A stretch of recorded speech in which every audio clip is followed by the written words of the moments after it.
UConn will remain undefeated against USC.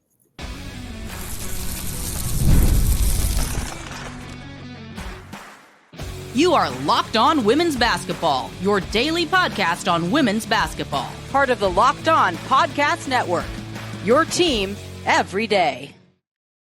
Hello, everyone, and welcome to Locked On Women's Basketball. I'm Kalia Butler. Joined alongside me is Sophia Jones. Happy Friday, everyone. Congratulations for making it through the week. I hope you have exciting weekend plans. And thank you for tuning in to talk to us and hear from us this Friday afternoon. Today's episode is brought to you by FanDuel. If you want to be right in the middle of the action this season, visit FanDuel.com and place your NFL live bets all season long.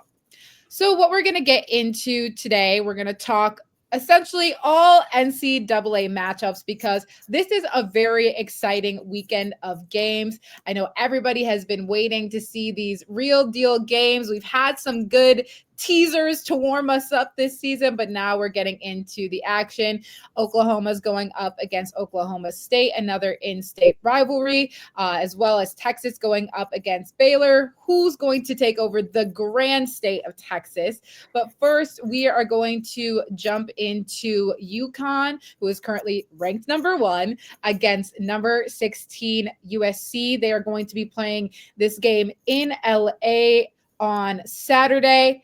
Obviously, we know how dominant UConn has come out this season, which is much expected from them. They're clearly undefeated. They are great on both sides of the ball. They're really strong offensively, and they make it really difficult for you defensively. They do. It's just such a complete team where essentially, like you said, you look at how they play on both sides of the ball, and there's not really a drop-off anywhere.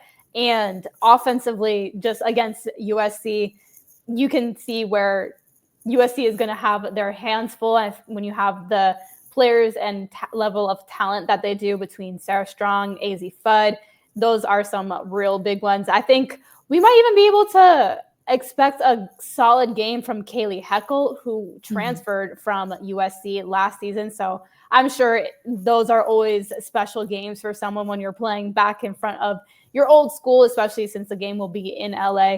But UConn is going to have their hands full with the athleticism of USC's defense. I think that will be most kind of important on what they'll have to play through.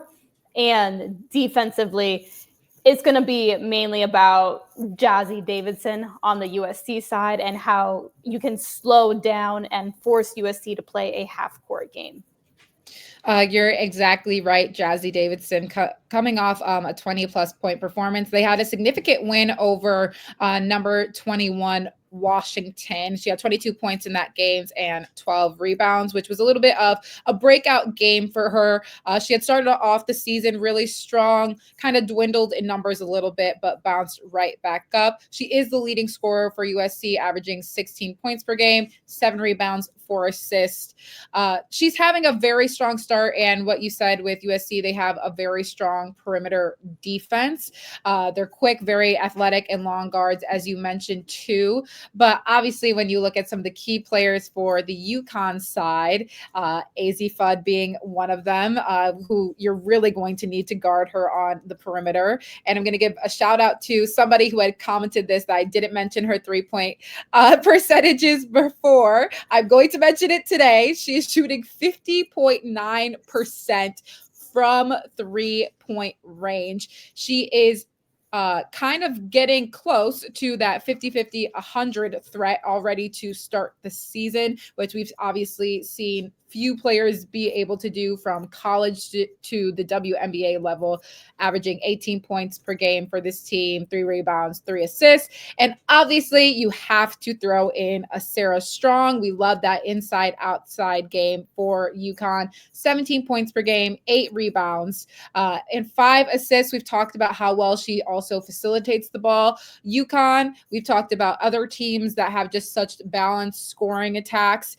and, trying to find your groove and your point of attack through a team that everybody can go get a bucket. But we've heard it. We've said it time and time again. When Gino Auriemma is in that huddle, he said, I'm either going to AZ or I'm going to Sarah. It's going to be one of those two. And what a duo to have in your huddle to just drop a play for. And just to put that 50-50, 100 a little bit more in perspective, when a basketball player, period, college, professional, men or women, when they can have a 50-40-90 season, so that's 50% field goal, 40% three, 90% free throw, when they can have a 50-40-90 season, that is considered extremely impressive. Nafisa Collier did it most recently this last season in the W. So for AZ to be a 50-50-100 threat is very extremely rare, almost to the point where it's unheard of. So she's just being so efficient. But back to your point about the duo, when you have players like that can get their own bucket when a play breaks down, that's so important. But just throughout the whole course of the game, UConn, their offensive execution runs like a well-oiled machine. And so when you have players like a KK Arnold or Kaylee Heckel, they just score so well within the flow of UConn's offense as well, which again, like I said, USC is going to have to defend 1 through 5 on all fronts. When we're looking at the USC side, obviously I've already mentioned Jazzy Davidson being their leading scorer, but you also have Kara Dunn averaging 11 points, 5 rebounds per game. London Jones also coming in 11 points per game, and Kennedy Smith averaging 10 points per game. Very balanced attack from the USC side as well, but very guard dominant in their play. However, we talked about it.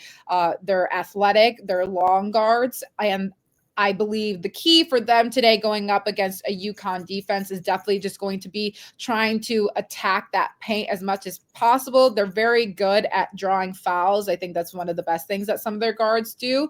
But you also want to make sure that you're not getting your shot blocked by Sarah Strong down low either. Exactly. And it'll be interesting to see the matchups on who Sarah Strong, Jazzy Davidson, and Kara Dunn, kind of the combination of those 3 players, who will guard who and where those matchups will be.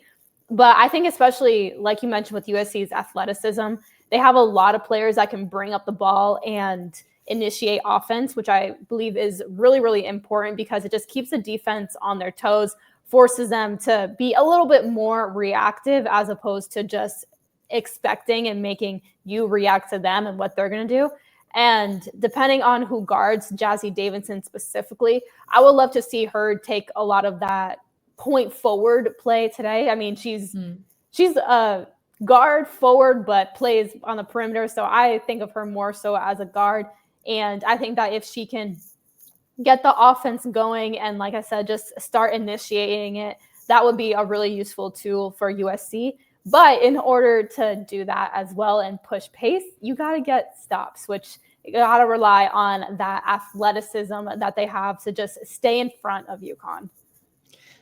I think this is going to be a significant running game because I know neither of these teams want both sides to set up in their half-court defenses or really set up in their half-court offenses either, especially for UConn, who has just obviously what we've seen, such a strong system. USC, I think, is going to definitely benefit from trying to get out in transition and trying to run with UConn. But really excited to see what that matchup will bring. But coming up next, everything is bigger in Texas. Number 2 Texas is taking on number 13 Baylor, and we're going to break it all down.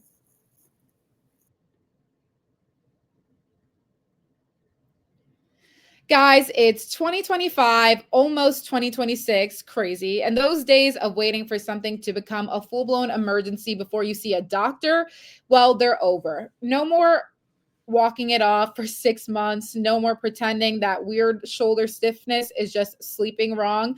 It's time to take your health seriously, and Zocdoc makes that easier than ever because staying healthy is more than hitting the gym or eating right. It's about actually getting things checked out when something feels off. Using Zocdoc makes scheduling easier. Search for in-network doctors and book right in the app. It lets you compare providers, real patient reviews, not ads. The app is clean, quick, and honestly removes all the stress from finding the right doctor. So check out Zocdoc the next time that you need to book your appointment.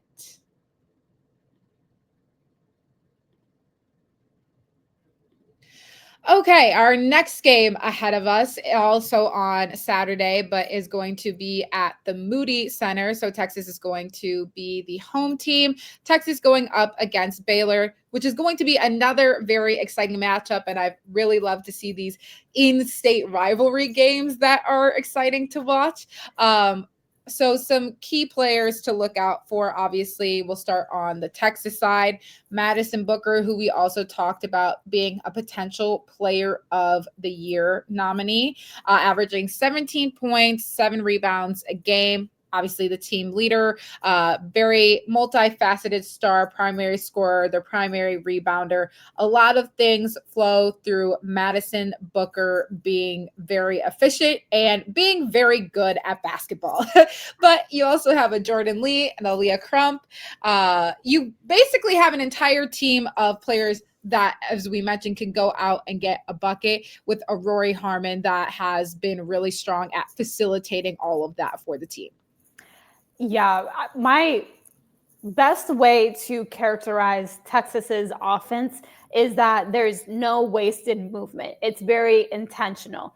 When they're going to set some of these screens, they're purposeful, they're physical, they stand their ground when they're coming off. They come off tight and sprints as well. Everything is just so structured in their offense. And when you have players like Madison Booker and Jordan Lee specifically, they just flow so well in it. They set so many curls so that those two players can just come off, rise up, and hit those mid-range shots.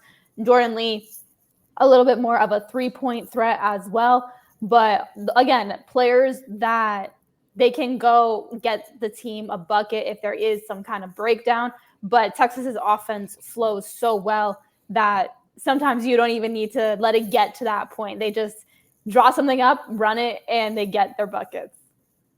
They have one of the most elite scoring offenses in the country. They're averaging 91.7 points per game, and that is one of the nation's most efficient offenses. So when you mention that this is a team that has no wasted movements, they are getting everything done incredibly efficiently. They have really great size. I think that's another thing that has made it very difficult for teams to defend Texas. And you have to give credit for a team that has just climbed in the ranks so early on within the season and proved themselves truly through that win against UCLA, as well as South Carolina, beating two teams that were ranked above you, and now you're sitting in their position.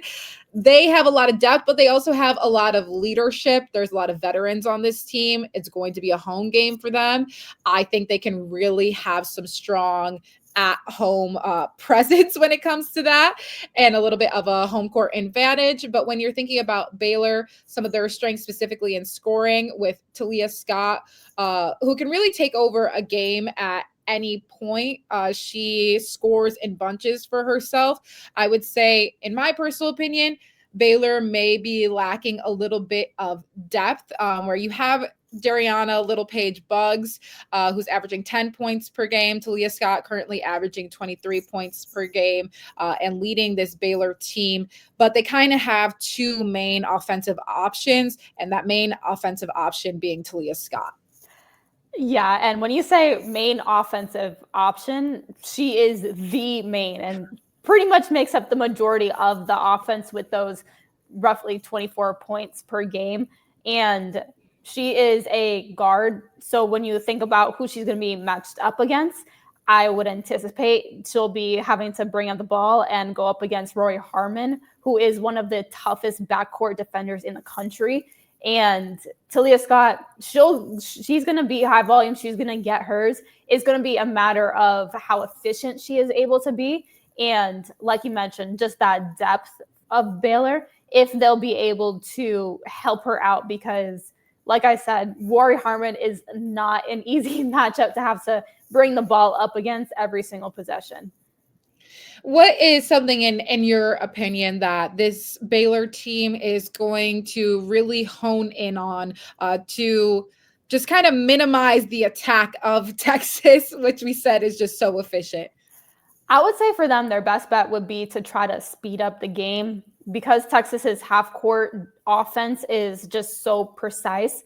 If you can force them to be more, or if you yourselves can be a little bit more run and gun, be the aggressor, just knock up the whole intensity and tempo of the game, I think that's where Baylor will thrive a little bit more, especially when you have a dynamic scorer like Talia Sticott who can get downhill and score and is extremely dangerous in the open court. So I think for them, that is going to be probably a point of emphasis because for Texas in those games against UCLA and South Carolina, it's hard to say that they had any weak moments because they won those games. But when it looks like it was up in the air, or when Texas really started to take over the game, is when they were just getting stops and then executing their offense in the half court. So Baylor, they need to get stops and then push tempo. And I think just speed up the whole game is how they're best going to be able to do that, especially when you consider that Texas has been a little shorthanded recently with a couple of injuries. Last game, they blew out their opponent, but they only played 8 players deep. Most notably, someone that is still missing from that lineup is Aaliyah Crump, who hasn't played since mid-November. She's their 3rd leading scorer. So that's another reason why I say if you can just turn the game into a little bit of a track meet, Texas players, they're in very good shape. We've seen that before because they've been racking up these wins, only playing 7 or 8 deep. But if you can just try to speed up the game, I think it puts them on their heels maybe a little bit more.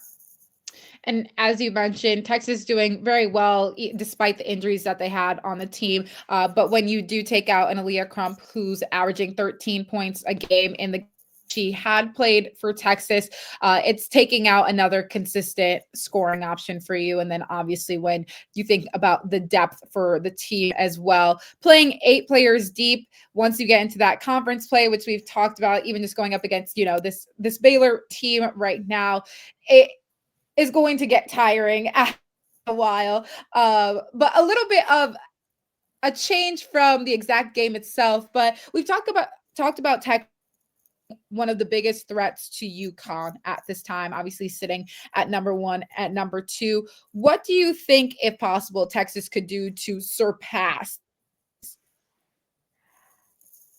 That's a really tough one because I think if UConn can continue to go undefeated and be dominant in those undefeated wins, it would be really hard to not have them as a number 1 team in the country.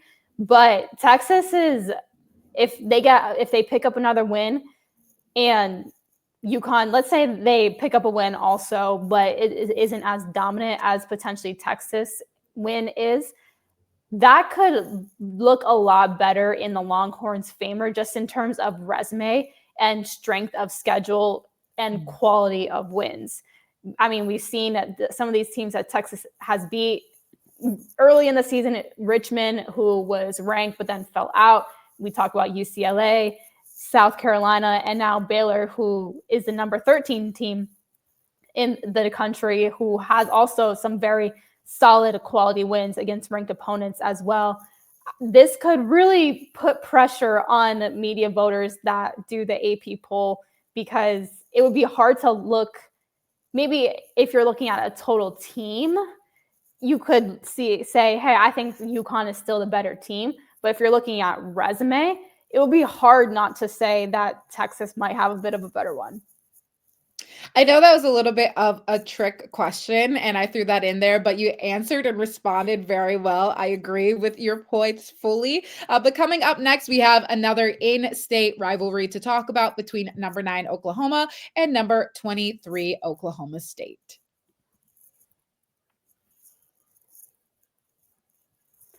New year, new systems. And this is a time when a lot of us look at the messier parts of running a business and think there has to be a better way. And there is. Today's episode is brought to you by Quo, spelled Quo, the smarter way to run your business communications. If you're ready to make your workday smoother and keep customers connected without the headaches, Quill makes upgrading your setup easier than ever. A streamlined system makes such a big difference when communicating with customers. Having calls, texts, and voicemails in one clean view keeps everything organized and helps you stay responsive. Make this year where no opportunity and no customer slips away. Try Quill for free, plus get 20% off your first 6 months when you go to quo.com/lockedonnba. That's QUO.com/lockedonnba. Quo. No missed calls, no missed customers.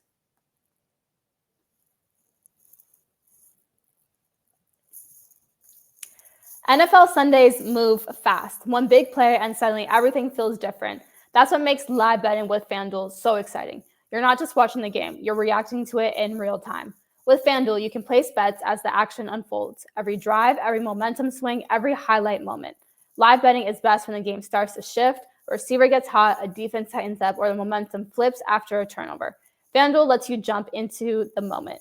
Live spreads and money lines adjust instantly. So if you want to be right in the middle of the action this season, visit FanDuel.com and place your NFL live bets all season long. FanDuel, the game moves fast, and so can you.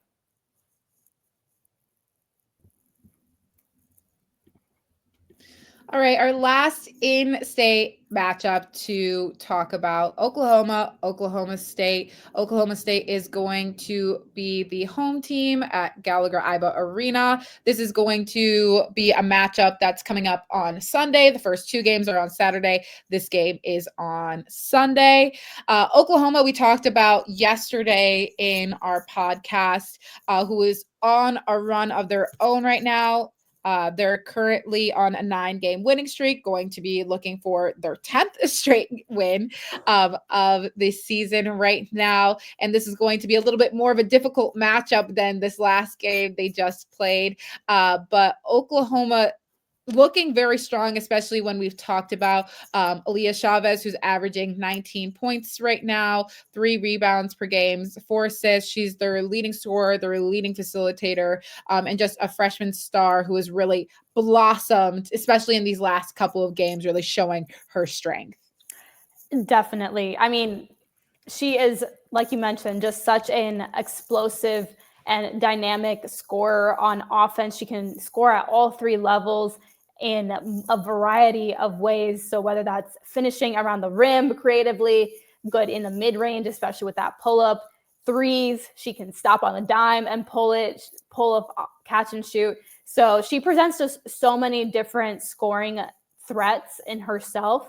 And it's good. I'm glad to see that consistency and efficiency go up a little bit. I think that game against UCLA, quite frankly, that Oklahoma lost, where she was in foul trouble, it was hard to get into a flow that game. I think that was a little bit of a turning point for her in this season, where it felt like after she really was able to ramp up. And I think it's another really great test for her against this Oklahoma State team, where it's going to be in a really adverse environment. Well, Oklahoma owns a 69-47 series advantage over Oklahoma State. They're actually on a 6-game winning streak against the Cowboys, and they are also dominant against OSU, even on the road, but especially during home games. However, Oklahoma State, obviously, who has marked their territory within the top 25 rankings. What do you like most about them? They can definitely score the ball. So they're averaging at 96.4 points per game right now. So one of the nation's leading offenses, multiple scoring weapons. They have a couple that are averaging about 10 points per game. You have Haley Timmer, who is their leading scorer, who is averaging 15.5 points per game, also 7.4 rebounds per game and 6 assists per game. So she's very well-rounded for Oklahoma State. She's that team leader and just main scorer and playmaker. So what she's able to do on the court, she really helps to set the tone for Oklahoma State.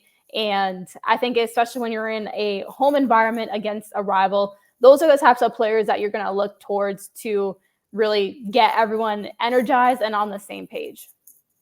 Yeah, as you mentioned, very high scoring output for Oklahoma State. They're averaging 96.4 points per game, and that is one of the nation's most potent offensive teams. So we've seen from all the teams we've mentioned today, they're very highly offensive teams. That's probably why they're in the top 25, which all makes sense.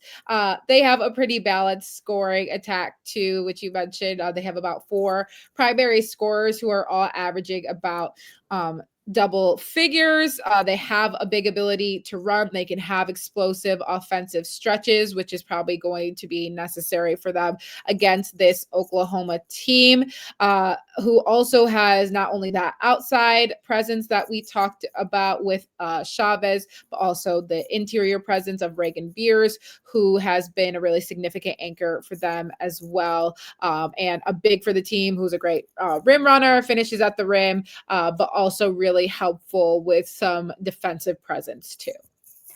Definitely. Reagan Beers is one of those types of players that when you play against her, she is what makes up the interior presence on both ends of the floor, averaging a double-double. So she is scoring and rebounding at an extremely high rate. And it's a good offset for that Oklahoma team because the perimeter players and guards, very explosive and athletic, dynamic scorers. Even when you're looking at a Sahara Williams, who is a great slasher and can get to the bucket so easily. But when you have that person in the middle still able to draw attention, set great screens, being a great screener is a very underrated aspect of the game these days. But it works out really well for Oklahoma. And like I said, it's going to be a very adverse environment, and Oklahoma really thrives on pushing tempo and kind of being that grittier team as well. So they're going to need to make sure that they carry that over into Oklahoma State. But if you are Oklahoma State, then you want to make sure that you limit that hope. Essentially, they have that spark, they have that fire to them. So if you can be the one to throw the first punch in the game, I think you set yourself up pretty strong. And for Oklahoma State, this will be a very significant win for them. They don't have any wins against ranked opponents so far this season. They've had some solid wins. Their only loss of the season coming to St. John's. So this will be a really important resume booster. And when you look at them within the grand scheme of the Big 12, you want to shoot up as much as possible. Absolutely. And where I'm thinking of spending my weekend, which I kind of mentioned, at the beginning, people may have really exciting weekend plans. I am going to be on the couch watching women's basketball because these are matchups that are not to be missed. But thank you guys so much for watching Locked On Women's Basketball. That'll do it for us from this week. We will be back next week to